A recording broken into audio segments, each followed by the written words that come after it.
তুমি কে আমি কে, প্রেম বঞ্চিত প্রেম বঞ্চিত, নাউজুবিল্লাহ, আস্তাগফিরুল্লাহ। জীবনের একটি সময়ে এসে এরকম নির্লজ্জ বেহায়াপনা কোনো স্লোগান শুনতে হবে, এটা কখনো কল্পনাও করি নাই।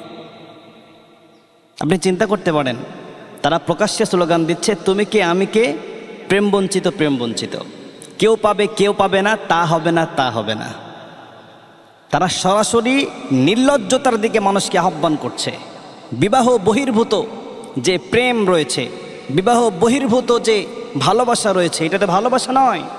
দুনিয়ার মানুষ যদিও আদর করে এটার নাম দিয়েছে প্রেম, এটার নাম দিয়েছে ভালোবাসা, কিন্তু ইসলাম এটাকে স্পষ্ট হারাম বলেছে, ইসলাম এটাকে জিনা বলেছে। আপনি মনে করতে পারেন যে এটা আবার জিনার সাথে তুলনা কেন করছে? জিনা কি শুধুমাত্র শারীরিক সম্পর্ককে জিনা বলে? না, জিনা কত প্রকার ও কি কি আপনাকে জানতে হবে। শুধু শারীরিক সম্পর্ক করার নামই তো জিনা নয়। আপনি যদি কোনো বেগানা নারীর দিকে কামভাব নিয়ে আপনি তাকান, ওই তাকানোটাই হয়ে যাবে আপনার চোখের জিনা। যদি আপনি বেগানা কোনো নারীকে স্পর্শ করেন, এটা হয়ে যাবে আপনার হাতের জিনা।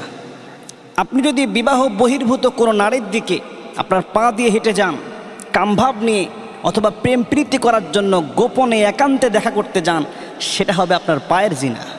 এজন্য জিনা শুধুমাত্র শারীরিক সম্পর্ককে বলে না। আপনি যেটা করছেন, যেটা আপনাকে প্রেম মনে হচ্ছে, এটা প্রেম নয়, এটা আপনাকে জিনার দিকে ধাবিত করতেছে। আর বিশেষ করে যারা এই স্লোগানগুলো দিচ্ছে, এরা কিন্তু সরাসরি মানুষকে নির্লজ্জতার দিকে দাওয়াত দিচ্ছে।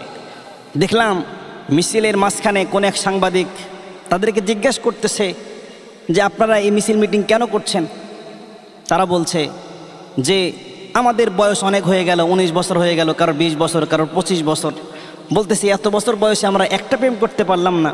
আবার অনেকে দেখা যাচ্ছে যে একসাথে 4টা-5টা প্রেম করতেছে। এটা কেমন ধরনের কথা? অর্থাৎ যদি প্রেম করতে হয় একটাই করতে হবে, একটার বেশি করা যাবে না।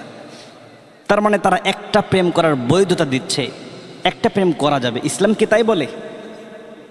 ইসলাম এটাকে হারাম বলেছে, সরাসরি হারাম বলেছে। যারা এই কাজগুলো করতেছে তারা সরাসরি নির্লজ্জতা, বেহায়াপনা, অশ্লীলতা সমাজের মধ্যে ছড়ানোর চিন্তা ভাবনার মধ্যে লিপ্ত আছে। অথচ কোরআনুল কারীমের ভিতরে এর কড়া নিষেধাজ্ঞা রয়েছে। আল্লাহ সুবহানাহু ওয়া তাআলা সূরাতুন নূরের 19 নম্বর আয়াতের মধ্যে বলছেন, ইন্নাল্লাযীনা ইউহিব্বুনা আন তাশিআল ফাহিশা ফিল্লাযীনা আমানু লাহুম আযাবুন আলীমুন ফিদ দুনিয়া ওয়াল আখিরাহ। আল্লাহ সুবহানাহু ওয়া তাআলা বলছেন, যারা এটা পছন্দ করে যে সমাজের ভিতরে অশ্লীলতা ছড়িয়ে পড়ুক, সমাজের ভিতরে ব্যভিচার ছড়িয়ে পড়ুক, তাদের জন্য দুনিয়া এবং আখিরাতে রয়েছে যন্ত্রণাদায়ক কঠিন শাস্তি। যদি বিশ্বাস না হয় আপনি সূরাতুন নূরের 19 নম্বর আয়াতটা খুলে দেখেন, তাহলে এই আয়াত থেকে আপনি কি শিক্ষা পেলেন? আল্লাহ পাক বলছেন যারা এটা পছন্দ করে সমাজের ভিতরে অশ্লীলতা ছড়িয়ে পড়ুক, সমাজের ভিতরে নির্লজ্জতা ছড়িয়ে পড়ুক, সমাজের ভিতরে ব্যভিচার ছড়িয়ে পড়ুক, এটা যারা পছন্দ করে তাদের জন্য দুনিয়া এবং আখিরাতে রয়েছে যন্ত্রণাদায়ক কঠিন শাস্তি। তাহলে এই যে আমাদের যুবক যুবতী ভাইয়েরা যে কাজটা করতেছে, তারা যে মিছিল মিটিং করছে প্রেম প্রীতির জন্য, এটা কি সমাজের ভিতরে ব্যভিচার ছড়ানোর নামান্তর নয়? এটা কি নির্লজ্জতা ছড়ানোর নয়? বরং তো তাদের উচিত ছিল এরকম, যাদের বিবাহ বয়স হয়ে গেছে, তারা বিবাহের জন্য তাদের পরিবারকে বলা উচিত ছিল যে আমাকে আমার ঈমান রক্ষার্থে আমাকে বিয়ে দিয়ে দাও। তারা বিয়ের পক্ষে থাকার কথা ছিল, তারা বিয়ের কথা না বলে তারা অবৈধ প্রেমের পিছনে পড়ে আছে। তারা যেটা করছে এটা সরাসরি জিনা। অবৈধ নারীর সাথে আপনি কথা বললেও জিনা, তাকে স্পর্শ করলেও জিনা, তাকে নিয়ে কুচিন্তা করলেও সেটাও কি হয়ে যায়? জিনা হয়ে যায়।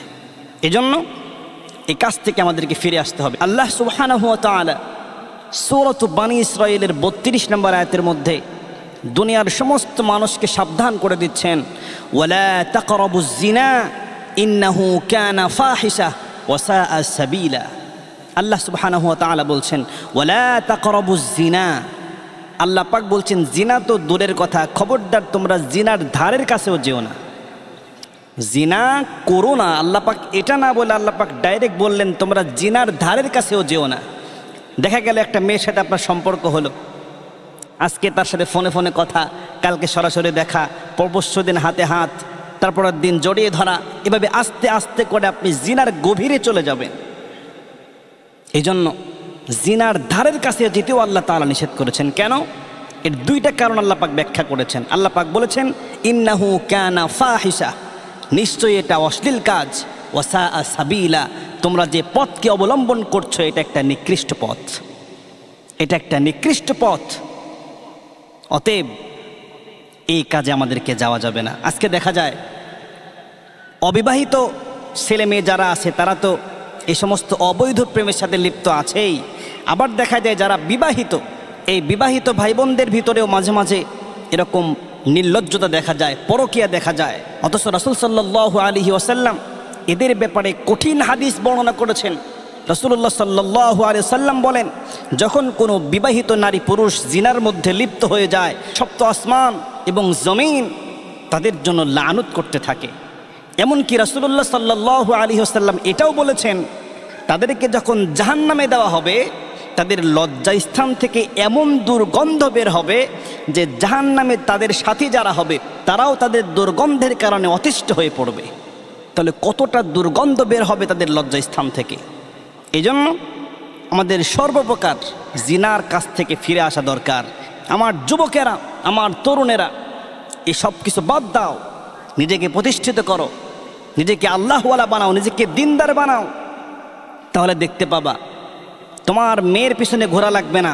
যখন তুমি দিনদারিতা অর্জন করবে তখন দেখবে মেয়ের পিছনে তোমার ঘোরা লাগবে না, মেয়ের বাবা মাই তোমাকে খুঁজে নেবে।